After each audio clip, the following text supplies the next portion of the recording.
Its position, its extraordinary artistic beauty, its dimensions made for man's pleasure and ease, make Orvieto the ideal city, a little pearl which stands atop of an immense tufaceous rock and makes of the city a sort of island which emerges from the large surrounding plain. We climb towards the historic center with a modern and comfortable cable car, an integral part of the system of alternative mobility service, which, leading from spacious parking facilities, reaches the summit of the rock in a few minutes. The city which greets one is above all medieval and Renaissance, even if from every corner emerge traces of more ancient culture. It is not by chance that the city is one of the founders, apart from the headquarters, of the Città Slow city, the international movement of the cities where one can live well, which know how to combine day by day their own history with their own future, the technologies of living with social harmony, the conservation of typical craftsman's products with hospitality and respect for the environment.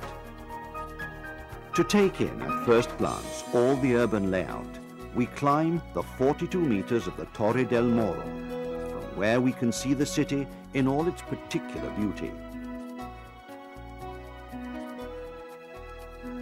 From the populous center spring the most elegant and ancient monuments, which speak of its complex history, like the Palazzo del Popolo from the 13th century, destined from the beginning to be an important public building. After centuries of neglect, the palace has been restored to a new life, and during its very reconstruction,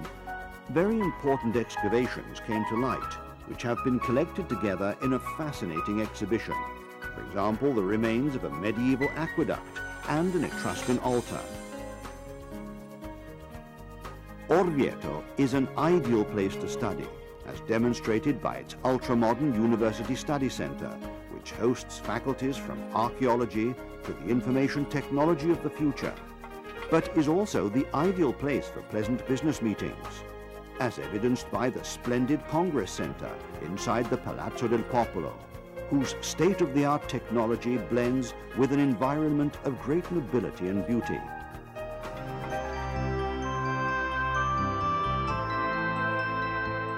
History in this place seems to have no end,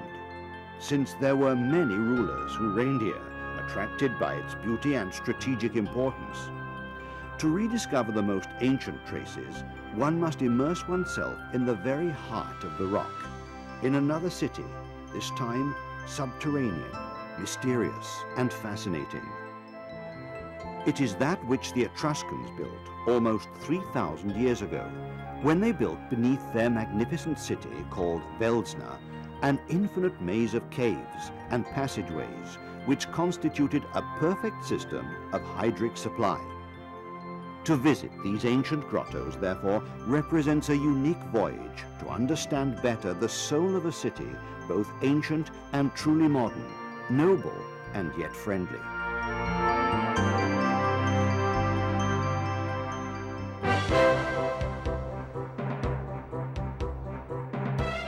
We return to the surface and begin once more to walk among the ancient rock wall, raised on the orders of Cardinal Albornoz in 1364 and destroyed by the same Orvietans in 1390. Reconstructed in the mid-1400s and used as a defensive military structure,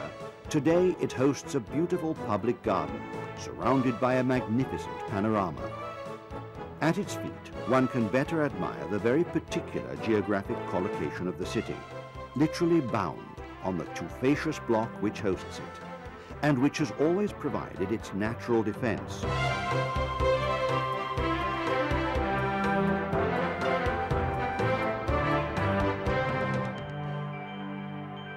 It was that very extraordinary natural security which inspired Orvieto to offer numerous popes the possibility of living there as a summer papal residence, like Clement VII, who sought refuge here with his court in 1527 during the sack of Rome by the German army of the Lanzichenecchi. It was at that time that the same pope commissioned Antonio da Sangallo il Giovane to construct a work which guaranteed abundant water provisions to the rock. The great architect then created an immense well, which, still functioning perfectly, today is one of the most celebrated attractions of the city. The well was originally called della Rocca, but became famous over the centuries with the name of San Patrizio, and is a veritable chasm with a depth of 62 meters and ingeniously encircled by two helicoidal communication trenches, one going down and the other to bring water up for men and animals.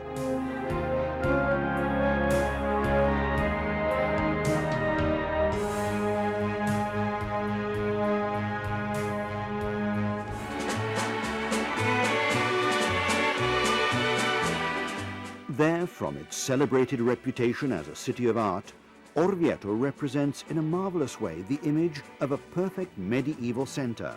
articulated with a logic and grace which resonate in every corner and angle.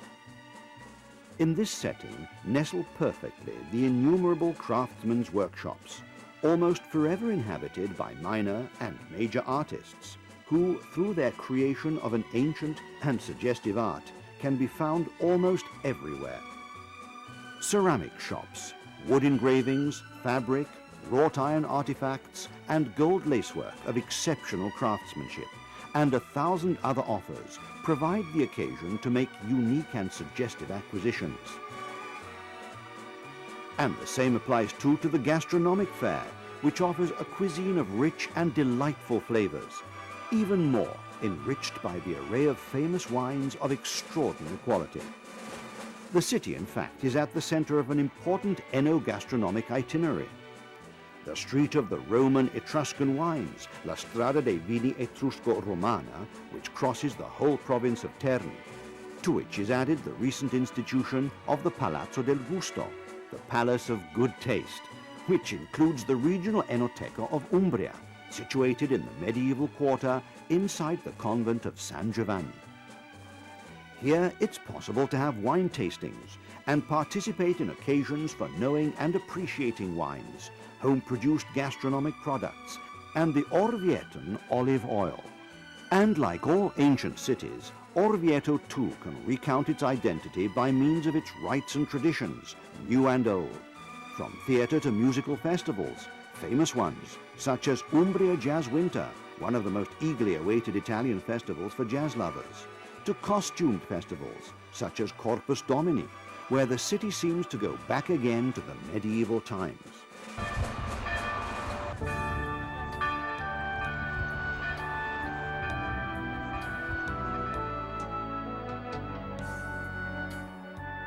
But let's return to our visit throughout the city, immersing ourselves in the admiration for its infinite artistic treasures. Here we are at Sant'Andrea, one of the most ancient and interesting collegiate churches.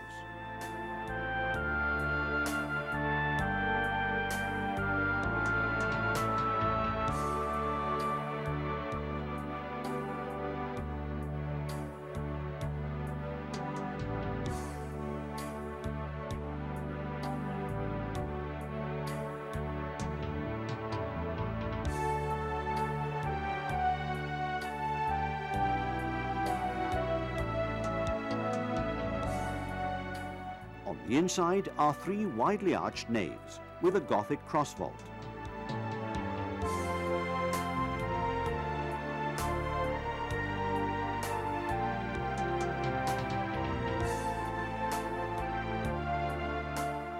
Particularly elegant, a 13th century sepulchral small chapel, which comes from the school of Arnolfo di Cambio.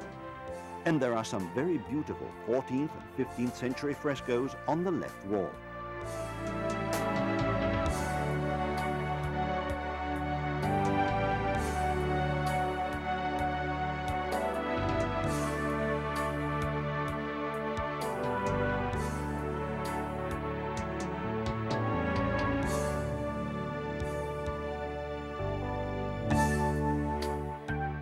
The most ancient church of the city is, however, San Giovanale, founded in fact in 1004, which presents a simple Romanic facade and is flanked by a high sloping bell tower.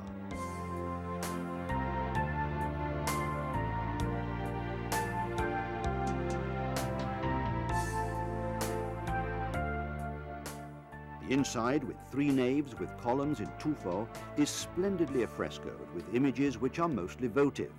coming from the 12th to the 14th centuries, which create a fascinating natural museum.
But other large museums represent the marvels of the city,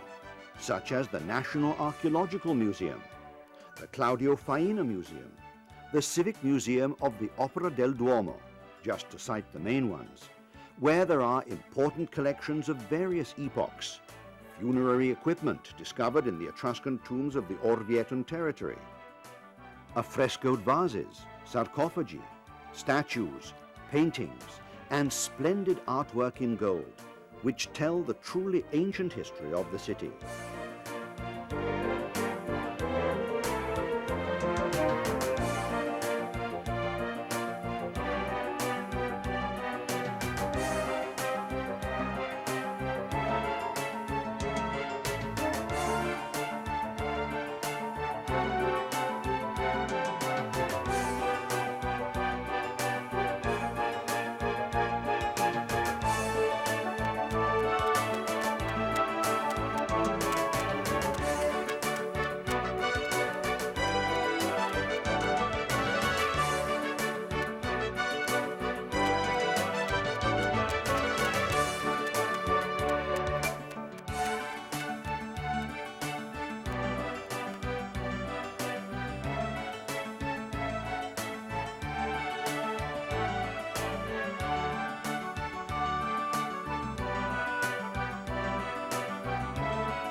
The heart of the city is Piazza Duomo,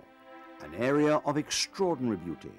delimited by a line of low medieval buildings, at whose side there rises the Tower of Maurizio, named after the bronze automaton which was placed at its summit in 1349 to announce, with the ringing of its bell, the times of work and rest in the building site of the Duomo.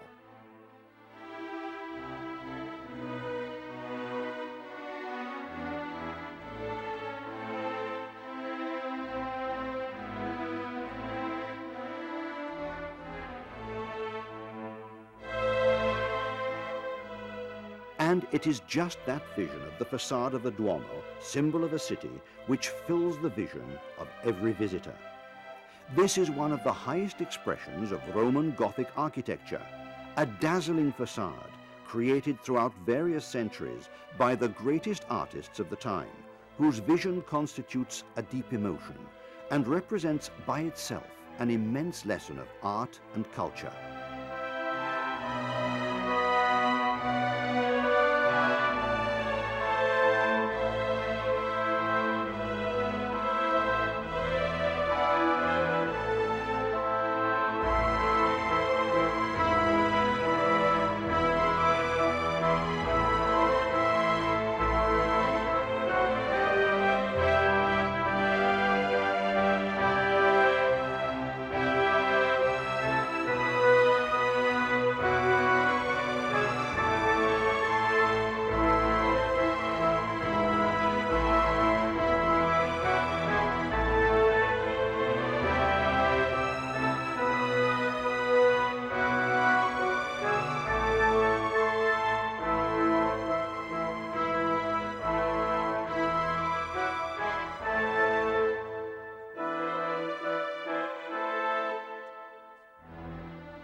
The show continues on the inside, where the powerful architecture, the marvelous frescoes, the solemnity, and the beauty of the setting leave one truly breathless.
Right up to the exalting image of the Cappella del Corporale, where is kept the miracle of Bolsena, following which Pope Urbano IV extended in 1264 the celebration of Corpus Domini to all the Catholic world.